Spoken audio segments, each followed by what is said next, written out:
in the heart of the city on the 24-acre site adjacent to Piccadilly Station.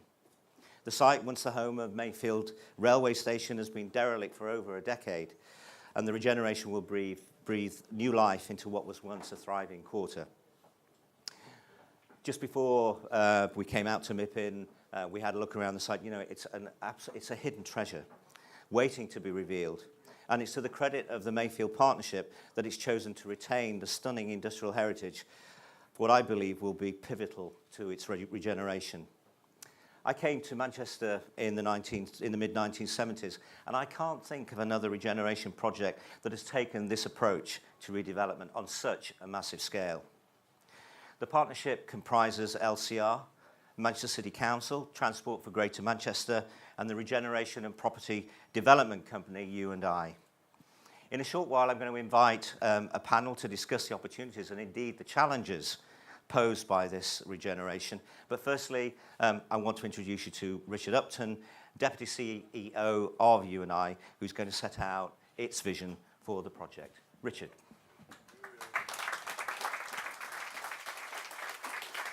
Thank you, Stephen. Good morning, MIPIM. I'm going to stir you up a little now with a short film of Mayfield, Manchester.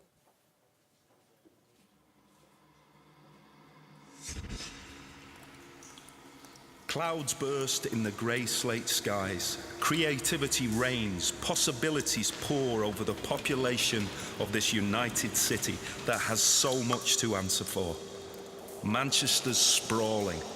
A haven for heathens, hoodies and hipsters, hijabis and Hebrews, highbrow intellectuals and however you sexuals, it's home for all.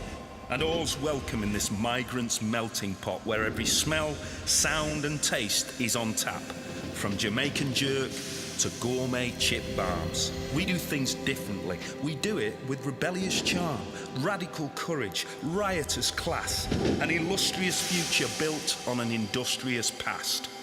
Welcome to Manchester, catalyst capital of Earth, where brains meet balls to birth world firsts.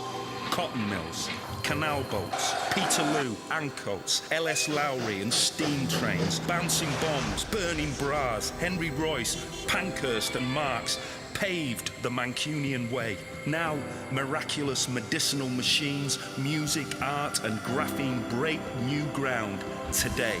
For innovation, audacity and imagination is the makeup of our DNA. And tomorrow? Who knows, but as the saying goes, history likes to repeat herself. So in the future, who would be anywhere else than here? Where everyone has the power of possibility, where ideas and ambitions are probability, where things get done for others to follow, where opportunities flow and communities grow. Defiantly Mancunian, globe defining. Definitely Mayfield.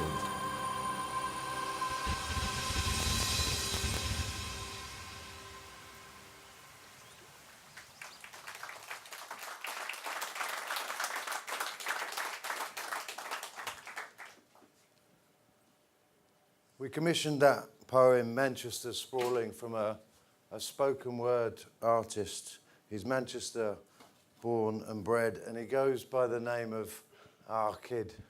And I'm not sure I'm qualified to pronounce that properly yet, but I'm working on it and I'll get there, Howard.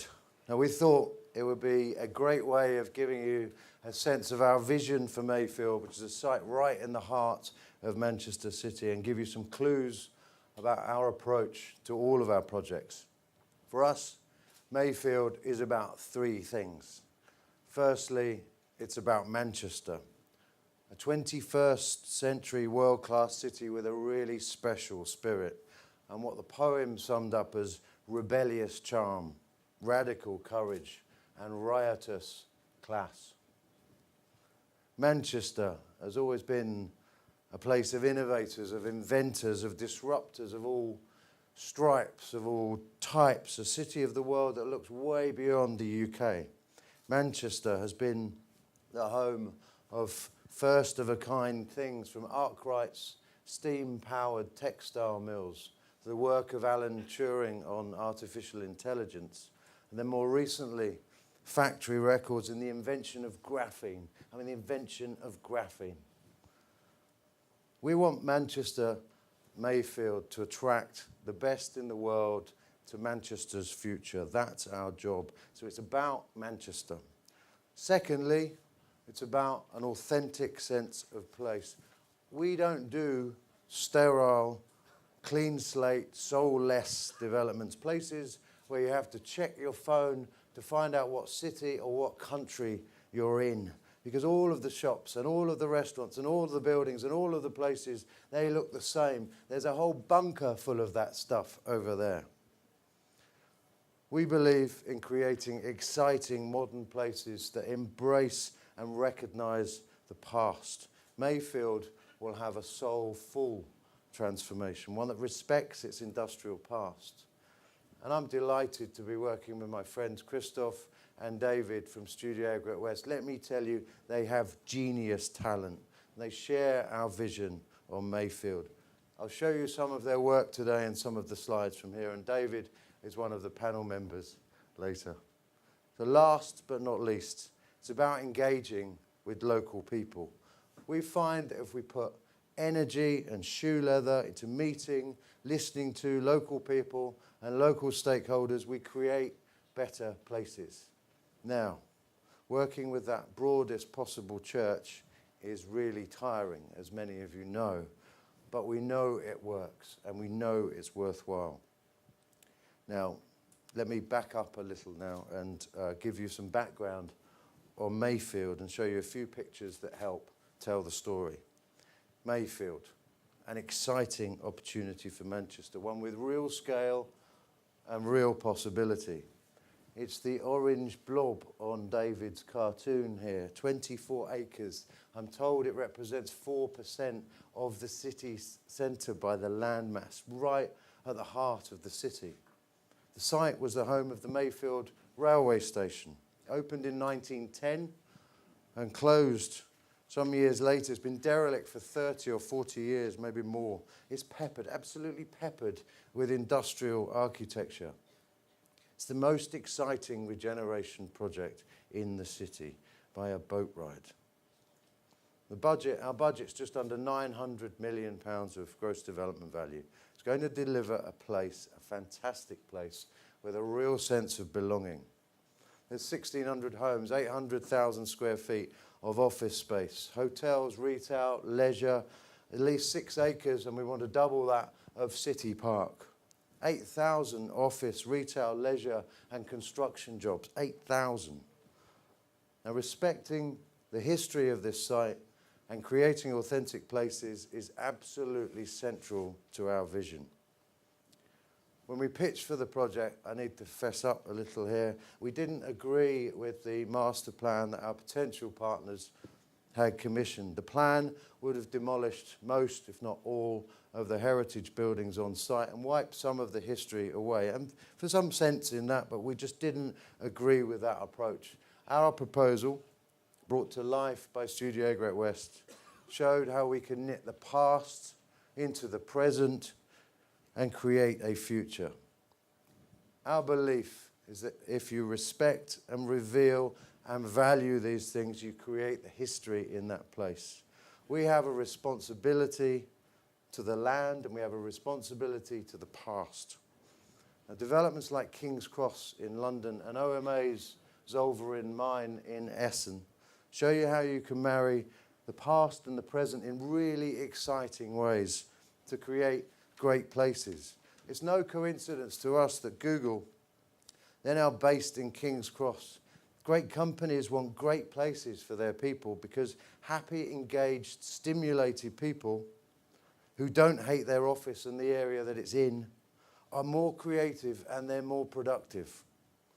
I want Mayfield to attract the next Google, to be the home of innovative, disruptive companies yet to come. Companies that share that spirit of Richard Arkwright, of Alan Turing, of Tony Wilson, to name but a few. And on the subject of successful innovators, let me tell you a little about Thomas Hoyle. and Sons. Has anyone heard of Thomas Hoyle and Sons? Well done, David. They were a printer. They moved to this field on the outside of the city in about 1780. They took over the site, and they operated there as a printer for about 140 years. Think of that, 140 years.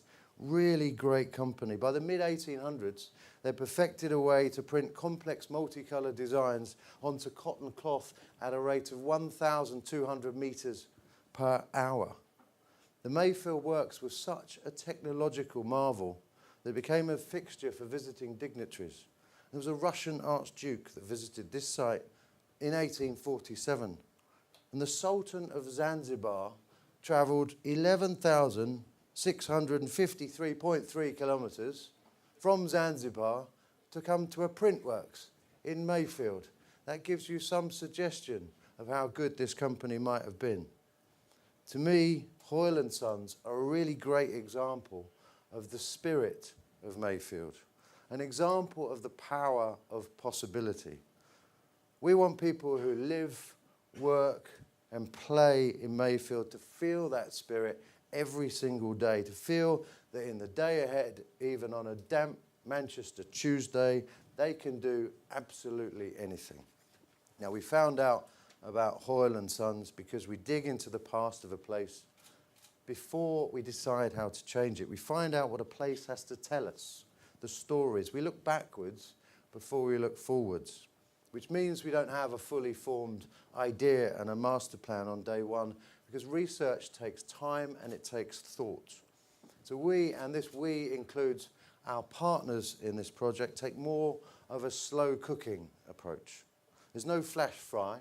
There's no get it out of the pan and onto the punter's plate straight away. There's no headlong rush into planning applications of previously fixed ideas. But I am incredibly impatient. We are incredibly impatient. We want to see our ideas take shape now. Now I've learned almost to focus this impatient energy, the I want results right now, into engaging with local stakeholders, what other developers, many others, call meanwhile use or consultation. We call worthwhile. A worthwhile use, a way to open up the site, to invite people into a project, and we do it as early as possible. Our first worthwhile activities will be on site in 7.5 or 8 weeks, if Guy's listening. 7.5 or 8 weeks. We only signed a development agreement on the 22nd, I think, of December. We're absolutely flying. Our worthwhile use doesn't mean a Costa Coffee pop-up or some fancy hoardings.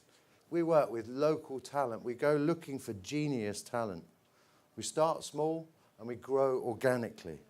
These early stage activities must have the same quality and the same authenticity as our vision for the project.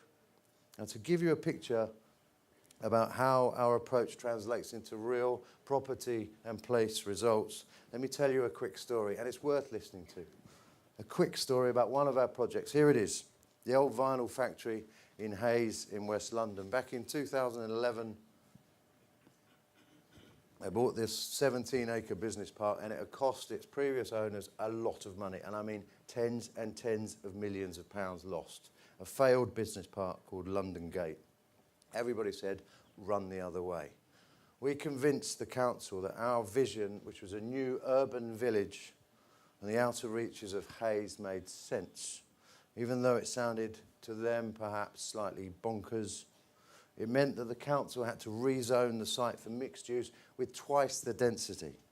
And we persuaded them that we could work together to create an incredible place, not just any place, one that worked with the site's history and drew on the site's past. And the history of this site is absolutely incredible. It crackles with industrial history. It was EMI's vinyl record pressing plant from the 1950s and 1970s, and that had been forgotten by the previous developers. It was home to EMI's central research laboratories, which basically was the engineers of record players in their spare time were allowed to make stuff as long as it had commercial advantage. We thought, that's interesting. Do you know what they invented? The commercial application of the TV. the airborne radar, and wait for it, the CAT scanner. Record player engineers invented a CAT scanner on this site, saving millions and millions of lives. Then there were the buildings, Wallace, Gilbert and Partners, some of them Art Deco industrial buildings. They weren't listed, some of them were going to come down. We saw them as powerful pieces of placemaking. And we started the placemaking early on. We built a cafe within months of buying the site, lined it with 7-inch singles, a temporary museum that taught 6,000 local children what the hell a record actually is. And we used a series of events to find out what people wanted from the site. And we dug really deep into the history. We decided to celebrate 2 strands of this place's history, popular music and groundbreaking science. To recognise its musical past, we renamed the project. It was called London Gate before. We renamed it the Old Vinyl Factory. It wasn't that complicated. And we organised live music events for young bands in the buildings. In homage to the amazing scientific breakthroughs of the Central Research Laboratory, we worked with Brunel University, incredible team there, and we set up an incubator programme for manufacturing startups. And we used the name the Central Research Laboratory. Yesterday, look this up please, we launched our first Inventors Kickstarter campaign, Joto, J-O-T-O, a brilliant guy called Jim, who's come up with a brilliant idea that we're funding on this site that could be world class. He's looking for money. The Old Vinyl Factory is an incredibly rewarding project. It proves that our ideas and our approach to development, it pays dividends for absolutely everybody involved. To be authentic, one needs to be inclusive in our view. And Mayfield is another order of magnitude entirely in terms of scale, in terms of ambition. We want CEOs of international companies and just starting out companies to bring their futures right here to Mayfield. We want teenagers to daydream about living here. We want people to come and visit and have fun. We want the world to look at Mayfield and see it as a great example of how great cities can get the great places they really deserve, the places they need to thrive, without throwing out the heritage baby with the regeneration bathwater. Our partners and the people who come to live, work and play at Mayfield and the city of Manchester itself, they've all put their trust in us. And we are determined to make them feel proud. To borrow our kids' words, we want Mayfield to be an illustrious future built on an industrious past where everyone has the power of possibility, where ideas and ambitions are probability, where things get done for others to follow, where opportunities flow and communities grow. Defiantly Mancunian, globe-defining, definitely Mayfield. Thank you.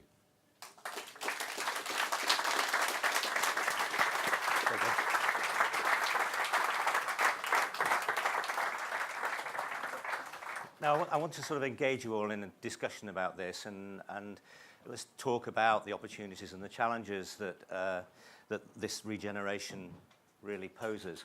But to do that, I'm going to welcome, first of all, the genius, according to Richard, the genius, which is David West. Sorry, Christoph. The genius, which is David West of Studio Egret West. David. I want to welcome back Paul Finch, Director of the World Architecture Festival. Welcome, Paul. And of course, Sir Howard Bernstein, who I think needs no introduction. And Richard, you're not going to get off lightly. I want you to be in the discussion as well. So it looks a bit cozy there, but Paul, I want to bring you in first.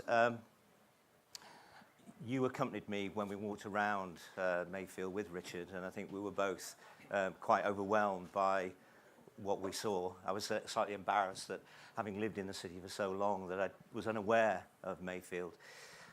Richard touched on one or two sort of exemplars, and in your role as in World Architecture Festival, you know, where do you think the other exemplars are? What sort of messages, what lessons can you and I take from those exemplars that you can think of? Well, I think the interesting thing is the extent to which architecture is trying to keep people out rather than in. I mean, historically, military towns, the French Bastille towns, were the obvious examples of places with more or less continuous walls, English castles, etc. And then moving into the industrial period, you get their equivalents in terms of protection, which, for example, are docks. So you take any dock city anywhere in the world, and usually once regeneration starts, the local population actually gets to get to the water for the first time in their lives. These are closed areas, mainly for security reasons. One London example, the London Dock, which was the first dock in London, a chunk of which still exists, has a 350-metre long rum warehouse, uninterrupted. And as you can imagine, what you do with a wall like that when you come to regeneration has some equivalence to what's happening at Mayfield. Now, the other thing about this is, of course, that walls and an enclosure can operate in two ways. One, it can just keep people out. On the other hand, it can be directional. So I think one of the decisions that's going to be made at Mayfield is those arches, which ones should be used for one purpose or another, and which should be your cuts. And then, do you want to make the cuts on desire lines the way people would actually walk to this site from different directions, or do you want them actually to manipulate where they can get in order to generate some activity? And I don't think there's a right or wrong answer about that, but it's just one of those interesting things. And if you take somewhere in New York like Hudson's Yards, you get this great piece of transport infrastructure which is redundant, as is the case at Mayfield. And all of a sudden, something which operated as an urban blocker, 19th century railways, inevitably, both the lines and usually the terminals, actually split up chunks of city, made them impassable, and reduced their connectivity. Or alternatively, if the line went in first and people built on either side of it, you had two communities who had never ever had the chance to meet.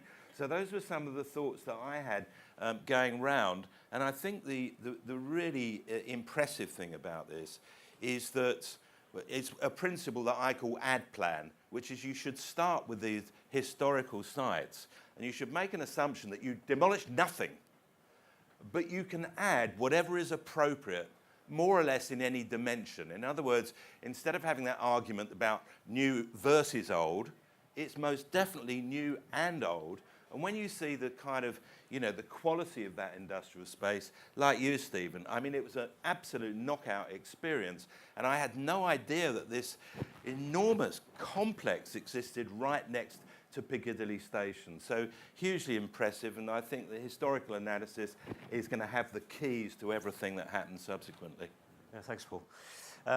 So Howard, and we've been hearing yesterday and today, I mean, when you look at the regeneration programs that are going on in and around the city, whether it be St. John's or Northern Gateway and now this, what is it do you think about this piece of regeneration? It makes it, is it such a unique opportunity here? What is it about this which distinguishes it from all the other regeneration projects that are going on in and around the city?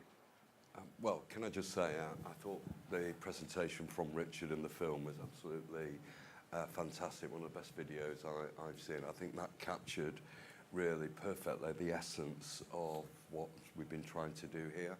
I think it's also important that, I'm not sure if LCR are represented in the audience, they normally are, but I think we should pay tribute to them for the work that they've done over the last couple of years. This has not been, as you would expect, a straightforward process. They very rarely are, involving so many different railway interests, but the perseverance of LCR and the support from colleagues from TFGM and my own colleagues has actually brought this to a point where we are able to celebrate almost the start of a process, really, though it doesn't feel quite like that from where I'm sitting, and I'm sure it doesn't feel quite like that from where Richard's sitting neither. This is a unique opportunity. We've always recognised that there is here the opportunity to do something really special, to build on the natural heritage assets in the area, to actually create opportunities for different types of residential uses, and more specifically, the opportunity to develop a pluralist commercial offer as well, within an environment which, frankly, you couldn't design it if you were actually starting from scratch. And what we've got to do, I think, is work very, very closely with Richard and the team. Some of the choices we make in the early period, I think, are going to have to be bold, and Richard's already said that.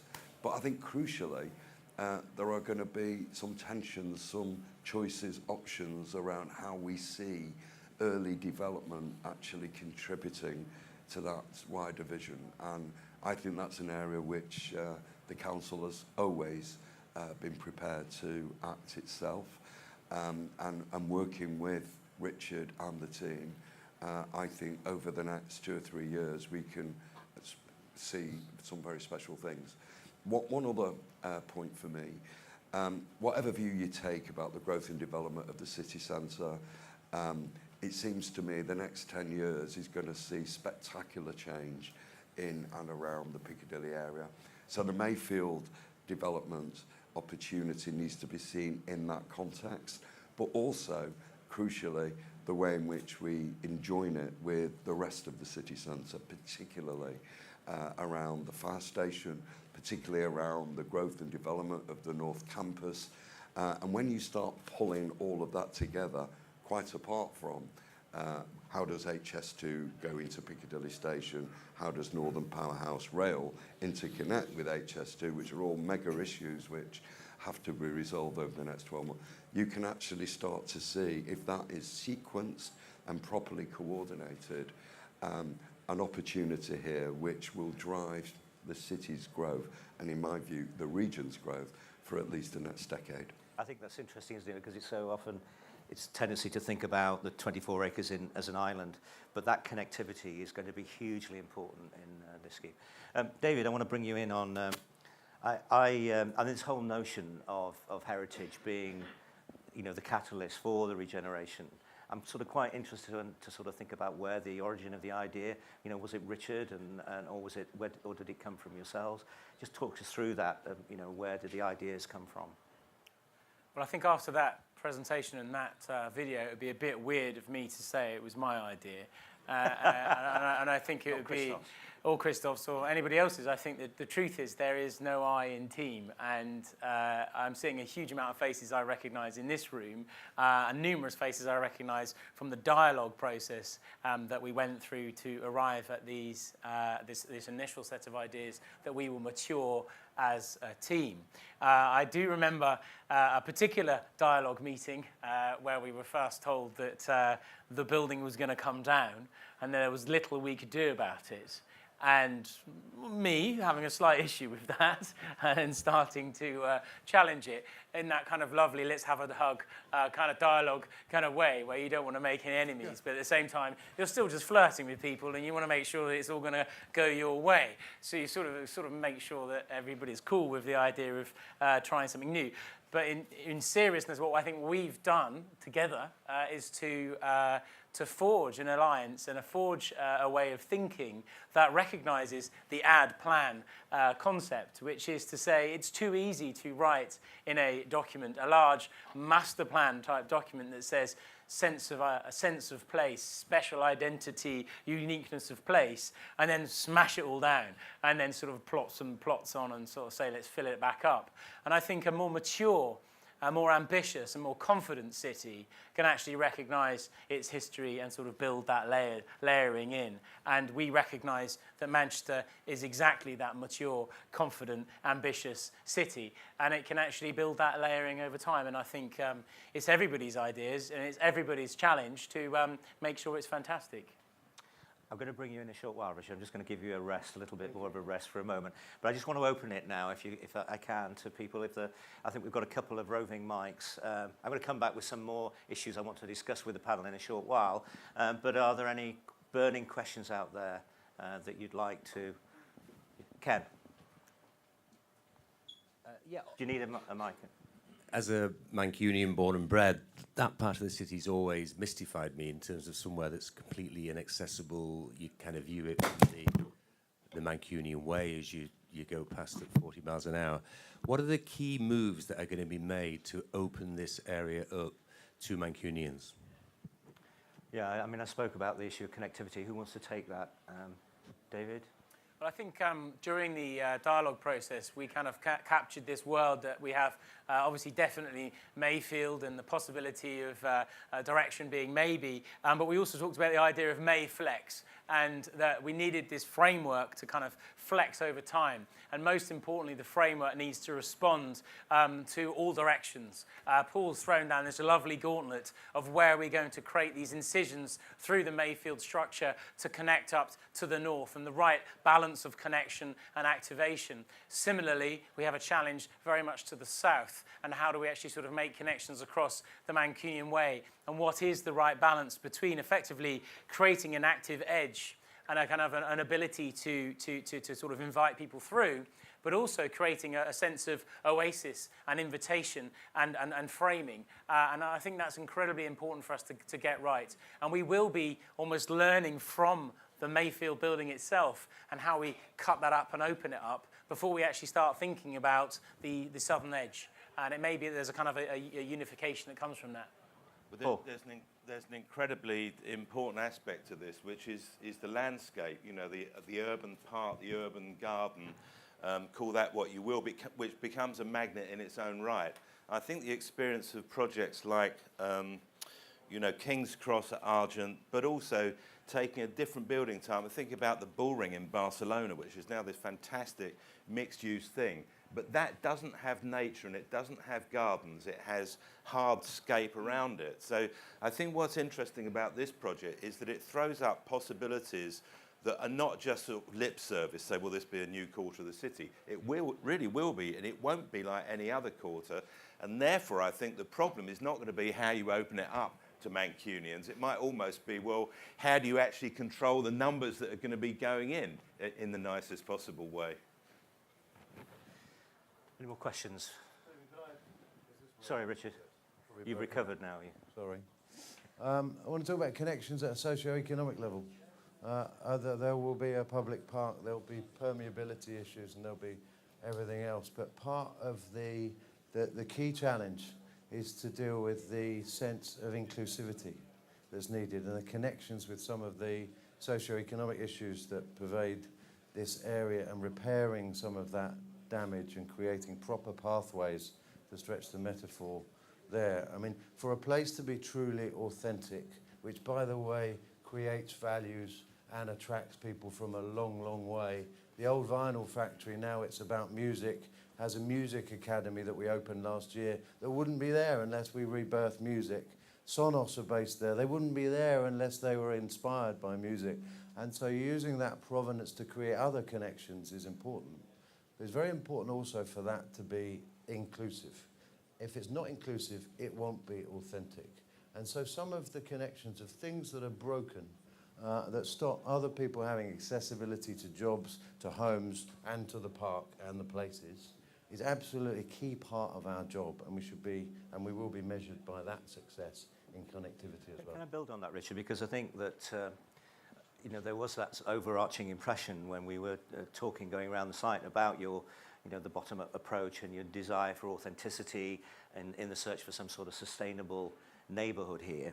Just in the mechanisms of engaging with the community, because I know that's, you know, an absolute passion with you. Just talk us through that. How do you have any emerging thoughts about how that's going to be managed? We have diggers on site breaking down some barriers. The first thing to do if you want to be neighbourly and understand the very little things that you might be able to repair and make a big difference is have conversations, and have millions of conversations. We are literally wearing out shoe leather, speaking to everybody who knows an awful lot more than we do. In reality, what we should do if we were doing it properly is do nothing and not open our mouths for 10 years and understand the issues properly and then do something. Sadly, our shareholders and our partners will be a bit disappointed with that progress. So we need to work fast. So we bring down the barriers. There will always be coffee as part of the first stimulant to encourage that conversation. So that will be open in the middle of May. You can come in and start having conversation. We'll learn, we'll grow from there. And that makes property sense as well. We've got huge planning applications which are affecting the lives of many forever. And so one wants to listen and consult through that process to understand the issues, and that mitigates planning and delivery risk. So it makes sense. It's congruent. So conversations. And in fact, interestingly, whilst we've been out here, I noticed you've already started that process. You've been engaging with the Mayfield Imaginarium on the Twitter feed. Have you? There's been a group of people who got together and sort of offering, there's lots of views. I mean, this site, the view that I would take politically, I guess, or philosophically, is that this land is owned by everybody. And it's owned by the Mayfield Imaginarium, Transport for Greater Manchester, and everybody else. We listen.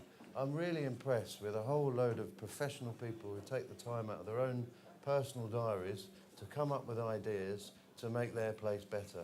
We have to listen to them, we have to listen to everybody. There's probably great ideas across that broadest church of opinion, and we're listening a lot. Can I open it up again? There's be some burning questions out there. At the back there. Hi, I was just wondering whether you could elaborate a bit on the river, the Medlock, which is fantastic in terms of an asset for that site and Manchester really, and Mayfield represents an opportunity to open up the river in the city centre where we can't necessarily do that in other places. Yeah, David. The river does run through it. It's quite a peculiar stretch of river, and if you actually go down to the site now and sort of creep around the backs of some of the buildings, you'll find an almost Venetian moment, actually, where the river actually runs through some warehouses. If anybody's been there, it's really quite extraordinary that the warehouses are built in and around the river. Over time, we'll be obviously reviewing that and considering removal of some of those buildings, and of course there are significant sections that have been concreted over. We're well aware that flooding is an issue, and the sort of the nature of the kind of the banks of the river are key. We're also well aware that Manchester has some really rather well-clipped and very manicured lawns, and actually maybe Manchester doesn't need another lawn around an open river. And indeed, it's much more interesting for us to actually look at retired kind of river structures and sort of shape and contour the environment around the river, and maybe make it a little bit wilder, a little bit more natural, and a little bit more of an ecosystem that runs through. Our ambitions in terms of the public realm and the relationship with the river also acknowledges that the river's quite low and it's not always full of water. And as such, we shouldn't be too romantic about that. And indeed, I think we're very compelled by the idea of a multi-layered economic programme, a multi-layered physical programme in terms of building, but also a very multi-layered approach to the public realm. And I, for one, can't wait to be sipping a Campari on the top of what I see as the Mayfield Platform Park, which would sit on top of the Mayfield Station building and catch the sun like we're going to do this afternoon. But I'm damn sure that the actual view from there of the river will be a better view than actually being right next to the river. So we're very open to that multi-level quality. Join you with the Campari. Give me a Campari time. Paul. But what's being described here is really an attempt to develop something homegrown which is specific to its history and to its site. Now, to adapt an old joke, if you can fake authenticity, you've got it made. And trust me, there are people all over the world who are trying to do exactly that. You know, there are Chinese developers working in East London who are trying to transport the kind of stone aesthetic of Mayfair and say, but we want to be something to be authentically London. And people are saying to them, well, you're putting it in the wrong bit of London, because it isn't like that. And what you should be looking at is a dock aesthetic and lots of steel and corten and all that jazz. I'm actually wearing a rusty suit Exactly, today. a little rusty. It's proper rusty. It's a little rusty. Authentic. But, and this faking the authentic, you know, the more you see that perfect replica of 0.01% of Venice in Las Vegas, the less it's like Venice. You can't do it. Now, the beautiful thing about this site, it already has authenticity because its heritage is expressed in built form. both infrastructure and buildings themselves, and of course with the natural advantages, including this water, just discussed. So I think the brilliant opportunity here, you exploit, you exploit, you exploit, and the more you do that, actually the more authentic it becomes, even though what you're doing, of course, is new. Add indeed. Yeah. Other questions? Howard, can I'm trying to get people to sort of come forward with the questions. Howard, I mean, we talked about the uniqueness of this, but you know, over the 20 years, you know, you've seen so many regeneration projects, as I touched on earlier. If I was to ask you to identify, what would be 3 messages you would give to Richard and the whole team that would make this? Is it? I mean, obviously, you always talk about the partnership, but what, if you had 3 overarching messages, what might they be? I think the first point is around what I would describe as scale and the context. I think this will work particularly well, not just with these guys, given their obvious creativity and their approach to inclusive engagement, but also in the context of how this site actually connects to the wider city. I think that point is very clear. I think the second area is, I think this needs to be a place for all sorts of people. So it has to be accessible to everybody. And I think that is an opportunity which doesn't come very often where a city centre site is concerned. And I think the third area is the functionality. And I think if we can get all of those things right in the way that's been expressed, then this is going to be a spectacular success. Spectacular. And Richard, again, when we were talking around, I think one of the things that, I mean, a challenge I think for you, I mean, and you touched on it, that you didn't want the sort of the chains in particularly in the structures beneath the railway lines. You want to sort of develop a landscape, almost a high line, and then drop people down into this sort of new retail experience. I mean, is the scale an issue for you in that? No, not at all. In fact, the opportunity is really, really exciting. I spent last Friday just talking to some local genius talent. Went into Manco Co, who were grinding coffee, roasting coffee. An ex-policeman that sort of retired early, he's now grinding coffee. Amazing little cafe, amazing business, inspiring local people to do things. And to sort of stretch a horticultural metaphor, if we plant young, great things, they grow strong.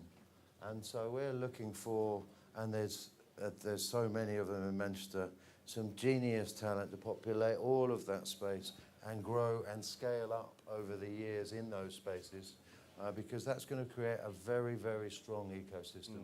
And there won't be any change. I'll probably put my hand up now and we'll try and covenant out global change, because we want to create something distinctive that's not anywhere. There's space for it, certainly in Manchester, there's space for it in every city.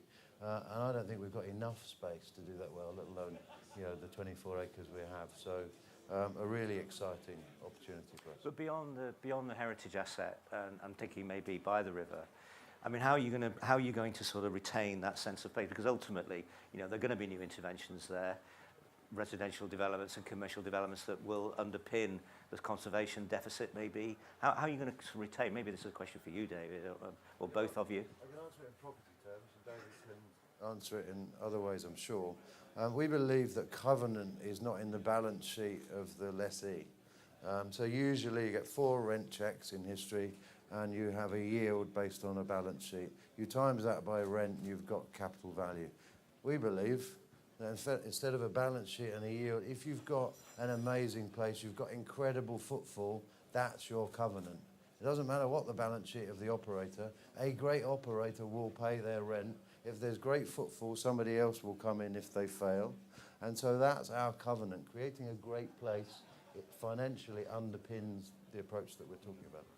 David? Oh, well, look, we have a very clear-minded, ambitious client team, land team, planning team, city team, And that means as designers, and we're not going to be the only designers on this massive project, as designers we're liberated to make a genuinely amazing place. And that's the answer to the question.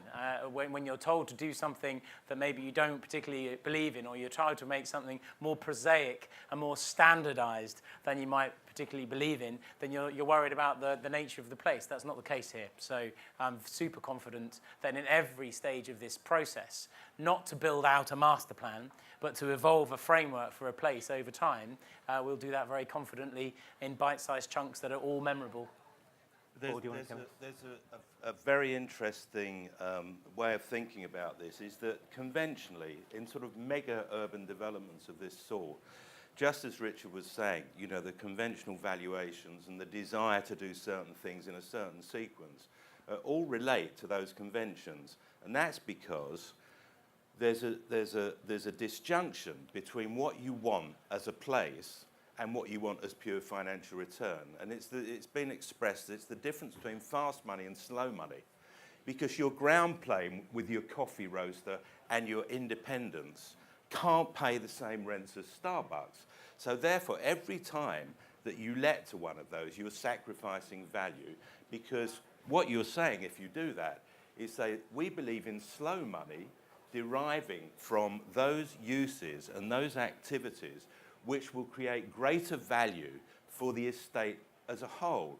So the fast money requirement, it's still there, but it actually can take a 25-year view rather than an annual return or even quarterly analysis. And of course, architecturally, the consequences of combining a fast money and slow money proposition creates the circumstances in which the architects and the client can truly think about what you might think of as a kind of curated ground plane.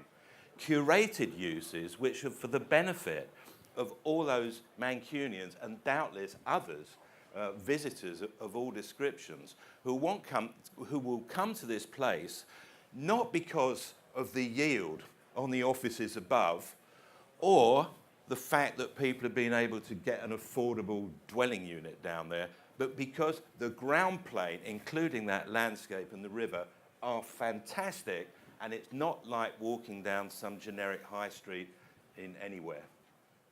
Thank you, Paul. We're almost out of time. I can probably take one more question if there's... Will we be cycling from London to Manchester soon? That's a really interesting question. In about 6 to 8 weeks' time, we will be launching the amazing Meanwhile use that Richard speaks of, that will grow and grow and grow on site. And to celebrate that, a small but intrepid team of hardcore cyclists or other will be riding from London up to Manchester. And we will be looking for people in this room to support that cause. I'll join you. So don't be shy. Count me in on that. I'll join you. Nice question from the floor. Thank you for that question. Well, look, I think on that, that's an appropriate point on which to conclude this discussion. It occurred to me yesterday, we were in the Grand Auditorium, and I felt immensely proud about the messaging that was going out to the wider Europe in terms of what Manchester has achieved and what it continues to achieve, particularly over the last 20 years, Howard, that you've been at the helm. And there was one thing. There was a message from Marty Edelman, of Manchester Life, who said that regeneration is not an overnight issue; it's a process. And I don't think we've got potentially a better exemplar here with Mayfield than that. I'd like you to join me in thanking our panel, David, Paul, Sir Howard, and Richard, and thank you all. You've evidently been really quite engaged, and thank you very much indeed. Thank you.